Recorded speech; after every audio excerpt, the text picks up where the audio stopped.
to SEC Media Days, of course, here live in Atlanta. Fringe Element, 440 Sports, brought to you by J.E. Dunn, our title sponsor, of course. Andy Staples with us here from The Athletic. Andy, top 100 healthiest workplace in America. There you go. Industry-leading benefits as well. Voted 2022 best place to work. It's a real crazy novel concept. Care about your employees, Andy. It's like Sam Pittman of construction. J.E. Dunn, folks. You got a hell of a polo shirt, too. Yeah, I got some free gear out of the deal. I got to get a title sponsor for my show with some gear. That's the next step. I mean, so, anybody out there, if you're looking for somebody to flog your product, I got a podcast. So we're going to talk football, but I'm curious from a media perspective, coverage of the event. It seems a little different this year, maybe more subdued. We're all sort of distracted by realignment. Do you enjoy the realignment conversation? How much do you want to get back to football? How much are you focused on football? I mean, obviously there could be some news about the Big 12 or Pac-12 right now, but I'm trying to argue in my head about Arkansas and Mississippi State, and I can't stop thinking about the future of the game. Well, the realignment stuff, everybody wants to talk about it because it feels like it affects everyone. And whether it ultimately affects anyone in the SEC, we don't know. But it does feel like it affects the game as a whole, and people love to talk about it and love to listen to stuff about it, even if they say they don't. Like, we see the numbers. When we do a realignment show, let me put it this way. So I work for The Athletic.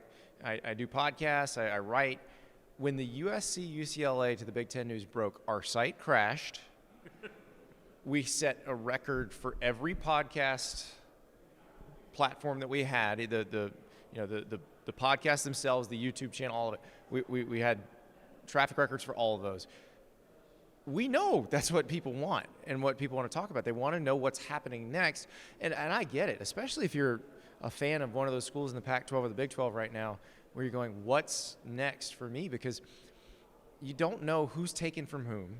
Yep. Whatever league winds up on the short end of that stick, their experience could be completely different. The fan bases of those schools, you were in a Power 5 league, you may now be in what will be considered, I mean, we're going to use different terms because it'll be different numbers, but what we consider a Group of 5 league.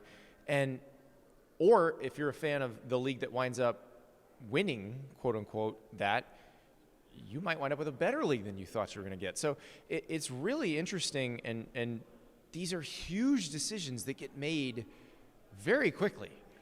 And not with the fan's best interest at heart, not with the fan being considered much at all. So, while I am sitting in Atlanta focused on Tennessee versus Kentucky versus Florida versus South Carolina in the East, and then Arkansas versus LSU versus Ole Miss versus Mississippi State, all of which is healthier and better than it's probably ever been, I sit down, I read it, I study it, I think about it, and then it's like being in class. And then all of a sudden I start thinking but what if Oregon was in the Big Ten? It's so bizarre, and I want to talk about football. Well, and the thing is, you can spin so many scenarios with this because you have the Big 12, you have the Pac-12. Does the Big Ten want to do something else? What does Notre Dame do? What happens to the ACC? All of those things are things to consider, and we can come up with a million hypotheticals for everyone and then go down each rabbit hole, and it's really interesting. Now, the way we do it is, when we have tangible news, we cover it. We then cover the fallout of it. And after a few days, you're like, okay, I can't keep spinning these hypotheticals. We have to get back to football. And if something else... It's going to happen soon, football, by the way. Right. Well, and you think about this particular offseason in general, the NIL, the transfers being, the rules being different for the second year in a row, and people really realizing, I can transfer and I can just go over here. We've never known less about each team because of the rosters and the way they changed. But we also have never had so much hard news going on in an offseason. Like, you think about it, normally we get to SEC Media Days. We have spent several months going over, these are our favorite Week 1 games. We've gone over every projected win total for every team in the FBS. And we've had massive arguments about it. We figured out who our trendy team was. We've had our backlash against that trendy team. We've come back around on it again. It is a cycle, isn't it? None of that has happened this year. And I'll give you... Well, the last 2 years, frankly, because we had all the expansion in Texas and Oklahoma last year, the pandemic before that. Yet still it was Alabama and Georgia. Yeah. Well, and so... I think there's some really interesting football discussions to be had. I'm not sure I think the vacuum of actual knowledge about these teams hurts that discussion. Because legitimately, the most interesting two questions in the SEC are who finishes second in the West and who finishes second in the East. And you can make some pretty good arguments for 3 or 4 programs in the West and for 3 or 4 programs in the East. Now, I think we know where Alabama and Georgia are. There's a stat that our Georgia beat writer Seth Emerson told me that I keep coming back to when we say, oh, Georgia, that was the year last year, this will be the down year, and then they'll come back. You know how many transfers Georgia took this year? Like 3. 0. Which means they think all their players are better than everybody else who was available. And they had a few leave, but that tells me Kirby Smart likes that team a lot. And so we are handing the national title to Alabama. We're handing the SEC title to Alabama. We are assuming that it is Alabama, Ohio State in the national title game, and I don't know that you should assume that. I am not. I have said every show I've done all offseason they are going to play again twice. They're going to play again because in part nothing to do with Ohio State. It's not a knock on Ohio State because if Jim Knowles gets the defense figured out, they're going to be salty and no one in the Big Ten can stop them and they'll be in the playoff. The key is if Georgia's good enough to get to the playoff, Ohio State ain't beating them. So to me, it's – now, remember, Ohio State is going to be able to score on anyone. Yes. But here's the key, though. Like, I look at Georgia's schedule, and up until maybe November 12th at Mississippi State, or maybe it's November 12th against Kentucky, those 2 games on the road, they will be a 14-point favorite in every game they play with the exception of maybe Oregon. So they've got time. Like, look at their schedule up until the Florida game. They've got time to yeah, they got time to work out a lot of kinks. If you're not necessarily sure – because it's not like the players aren't good. They're all 5-star recruits and high 4-star recruits, but they've not played these roles before. So, yeah, they have time to settle into those roles. By the time they play games of real consequence, they're probably going to be a buzzsaw. You're right. All right, so let's go quickly. I don't want to take up too much time here, but let's go quickly through what you think about the East and the West. We'll start in the East. I think Billy Napier is doing the right things at Florida. I don't know how good Anthony Richardson can be in year 1. Everyone is raving about Spencer Rattler. Day 2, of course, was all about Shane Beamer and the energy he's bringing. I still have questions about their record last year and how that translates to this year. Hendon Hooker has to be absolutely perfect on offense, again, for them to even get to like 8 wins at Tennessee because the defense is questions. I really like Kentucky. I think all 4 of them are good. So let's go through your layout of those 4 and the arguments you would make for those 4 in the East. I would lean toward Kentucky if I'm picking in order. Kentucky being the second best behind Georgia, just because I like Will Levis. I do wonder without Wan'Dale Robinson, can they create as much? Because there were games like take the Florida game last year. There was a little dump off to Wan'Dale Robinson that turns out into the biggest play of the game, and that's not always going to happen necessarily, but they've got some guys they've got a guy from Virginia Tech out of the transfer portal who kind of fits the physical mold, and they have an experienced offensive line, and Chris Rodriguez averaged 6.1 yards a carry. I mean, they are going to be able to move the ball on the ground. That travels. They're going to play decent defense. That travels. So that's why I feel like they can be consistent. Now they have to be able to not have just a crazy what happened their game, like a Tennessee type game from last year, like almost losing to UTC, for example. Exactly. So they've got to deal with that. But I do feel like they're the most solidly constructed of that bunch right now. If I said top to bottom, how does the roster look? How does everybody fit into their roles that they're going to be asked to play? They seem like just the furthest ahead. Tennessee, they're going to score a bunch of points. You're right. Can they stop anybody? Tennessee and South Carolina, I have kind of the same concern for both, and it's not necessarily a concern I have with the players and coaches because it's not, it isn't something they think about, but the fan bases do think about this stuff.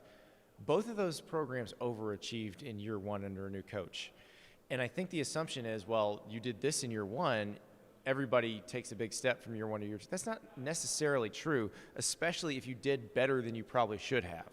It's not linear all the time. Yeah, exactly. Like South Carolina, I think a good example would be had they played Florida or Auburn 2-3 weeks earlier in the season, those results are different. And so I don't know that necessarily means that South Carolina is all of a sudden going to jump up and be a 9-win team this season. They might be better than they were last year considerably, but have the same record. All right, let's go to the West then, because I'm with you. I like Kentucky. I like Florida actually to be sneaky in the West. I kind of like Florida. I think for Florida, it's how good is Anthony Richardson? Because physically, you look at him, you watch him run, you watch him throw the ball, and you go, oh my God, this guy's amazing. But he's got to stay healthy, and you haven't seen him really run the offense yet. I think that's the key part of it is does he get the ball out on schedule? Does he do what the offense requires of him? And you think about who's the best quarterback of the post-Tebow era at Florida? It's Kyle Trask. Does Kyle Trask have the best arm? Does he have the best? What Kyle Trask had was the best understanding of his offense and the best clock in his head of this is when I need to get the ball out, and that's the person I need to get it to. So we'll wrap up here on the West. LSU, I think, is going to take a big jump in year one. I don't know what their ceiling is, but I think they're going to be significantly better because of a professional adult in charge of that organization. They've got talent. I think Texas A&M's got a ton of talent. They're probably the favorite for most people. Arkansas, I love what they're doing, how Sam Pittman's got everybody to buy in. They've got a star quarterback coming back, great offensive line. Schedule's a little bit easier. I like Mississippi State the best of all of them, but the schedule is freaking insane. The crossover is terrible. So I actually think Ole Miss is at the bottom with Auburn. I just am not sure, and that's not even an insult to Lane Kiffin. I think I don't know what Ole Miss is. And I don't think anybody does. I don't think the coaching staff knows what they are yet because they've had to replace so much with transfers and expected transfers to come in and play huge roles that you can't really predict what they'll be. I mean, they're coming off being the second best team in the West and really the second best team. Well, yeah, the second best in the West and third best team in the league, and we don't know what they'll be. But the Mississippi State thing makes sense. We've seen Mike Leach when he has a third-year starting quarterback. They've been good every year. Whether it was Texas Tech or Washington State, if you had a third-year starting quarterback, they were good. And then you look at how old that defense is. Like they're rotating 6 guys on an odd front defensive line, where I think the youngest is a true junior. It might be the youngest is a fourth-year junior. Don't quote me, but they're very old. And are all of them NFL players? No. But there's something to be said for having a grown-ass man out there against some 19-year-olds. So they can overcome the schedule. They finish second. Is it just A&M is going to be picked second? Yeah, I don't know that they can overcome the schedule because I mean, Georgia's. We just talked about it. They're going to be really good, but no, I think Mississippi State is a threat to beat somebody where you go whoa, because they're going to be able to do that. But again with the air raid, there's also the possibility that somebody has a good game plan against you and you just can't do anything. Andy, tell everybody, first of all, Jay Dunn, special thanks, of course. Top 100 healthiest place to work. If you want to go work, change careers, you don't need any experience in construction, $5 billion in revenue, offices all across the Southeast. Go check them out. Tell everybody where they can find you, read you, follow you, listen to you, all that good stuff. So you can read me at The Athletic, and if you're not subscribed, go to theathletic.com/Andy Staples, $1 a month for your first 6 months. So that's basically the cost of one of those frou-frou coffees at Starbucks for 6 months of all you want to read. And we cover every sport. So we have the best college football coverage in the country. I was going to say I think we do, and that's not true. I know we do. And then we also cover the NFL. We cover the NBA, Major League Baseball, international soccer, whatever your sport is, we cover it.